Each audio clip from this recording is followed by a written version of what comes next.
Hey guys, so today I'm here to film the wash and go tag. I was tagged by my friend Deanna Johnson here on YouTube, and I'm really excited to do this. So the first question is your holy grail styler for wash and go, and my holy grails, I actually don't have them here with me because I just ran out like right before I went back home, and I just haven't had a chance to repurchase them because I've been doing flexi rod sets like what I have in my hair today and braid outs and stuff, so I haven't been wearing wash and goes as much. But my holy grail products are the Shea Moisture Curl Enhancing Smoothie and the Shea Moisture Curl Enhancing Gel Souffle. Those two products like work so well on my hair, and they work really well together, which is like a key to like what I look for in a wash and go, is products that are actually going to play well together. So I really like those two.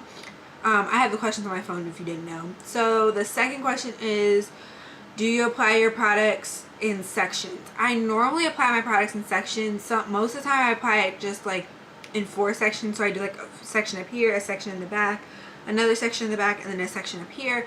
I just think it applies easier that way, and then I can make sure that like all of my hair is getting coated versus just trying to like coat it all in like one big section. Your holy grail leave-in under your hair styler. I don't really use a leave-in. I mean, I just kind of leave a little bit of whatever conditioner I co-washed or like conditioned my hair with in. Normally I don't really use like a designated leave-in. So I guess my Tresemme Naturals, I don't really use a designated leave-in that's like, this is going to be my leave-in, because I think that the Shea Moisture Curl Enhancing Smoothie is moisturizing enough for me to where I don't necessarily need like a second leave-in. You rake, smooth, or shingle?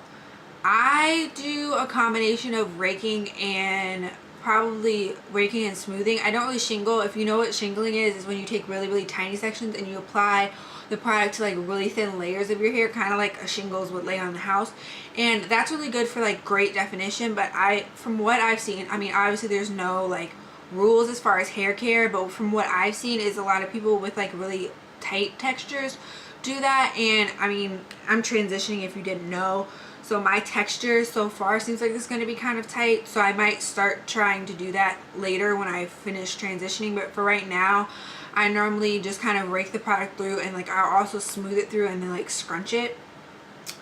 How long does your wash and go usually last? My wash and go normally only lasts like a day.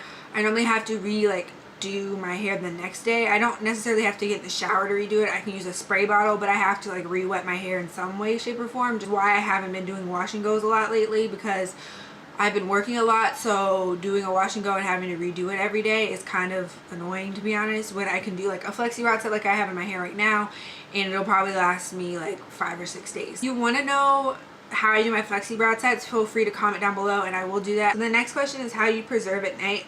I normally do a pineapple, which is just when you pull your hair up on the top of your head like in a loose scrunchie. But like I said, I have to restyle my hair, so it doesn't really matter. Sometimes I'll just sleep with it like pushed up in a bonnet. It doesn't really matter because I'm gonna have to redo my hair in the morning if I do a wash and go. So the next question is, do you experience tangles and single strand knots?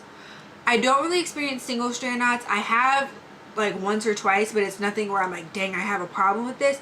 Tangles I kind of do, but I think that's just part of like a wash and go, because it's not like you're not smoothing your hair like you would for a flexi rod set or anything like that. So it's just kind of letting your curls do whatever they're gonna do.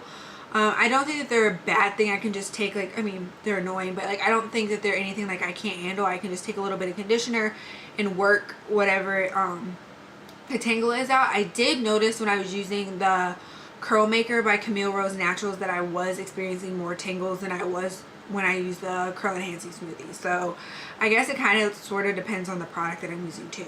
So does climate where you live affect your wash and goes? And I actually think it does, because when I go to school in Atlanta, Georgia, and when I'm at home in Ohio, my curls aren't as like moisturized. I feel like they're a little bit drier just because there's not as much humidity. Just when I'm in Atlanta, I still try to seal my hair, don't get me wrong, but it's not as important if I miss a spot or something like that. But when I'm in Ohio, I can definitely notice. So I think the climate does affect it, but I don't really get much like extra frizz or like poofiness because of humidity. Next question is, do you style damp or on wet hair? So I'm complicated because I'm just extra like that. I like to put my curl enhancing smoothie on wet hair. Then I normally like finish getting dressed, do my makeup, and by that time my hair is damp, and then I like to apply my styler. So I kind of do both, if that makes any sense, because I'm just extra and that's just the way I've noticed that it works best on my hair. I think that if I put the curl enhancing smoothie on wet hair, it kind of helps distribute the product a little bit easier. And then when I apply my styler on damp hair, it kind of takes whatever curls that were there and helps enhance them a little bit more and gives a lot of hold. And then the last question is advice for new naturals on wash and go. So I'm actually not natural, I'm Texlac, so I'm kind of going to modify this question to advice for people who are transitioning, which is what I'm currently going through. I would just say try to find a combination of products that work for you. It's going to take a lot of time because it took me a while to figure out what worked for me. But along with that, keep everything that you try. So say you try the curl enhancing smoothie and you don't really like it. Since you're transitioning, you're going to have a whole new head of hair whenever you finish transitioning. So I would keep that product and try it out again when you're natural, because maybe it'll work for you then. Also, your wash and goes probably aren't going to look the best, so try finding other styles like flexi rod sets and other things like that that can work. But also try to find those set products that will work for wash and go, just in case you need something to do in a pinch. I would also look for curl enhancing products. I mean, you can still use curl enhancing products when you're natural, don't get me wrong, but when you're transitioning, you really need that extra help to just kind of like enhance the parts of your hair that aren't really curled at all. And that is the wash and go tag. I tag everybody to do this tag. A lot of my subscribers don't make videos, so if you could comment in the comments your top like wash and go styling products, I would love to hear from you guys and maybe find out a couple products that I could try. And I will see you guys in my next video. Bye guys.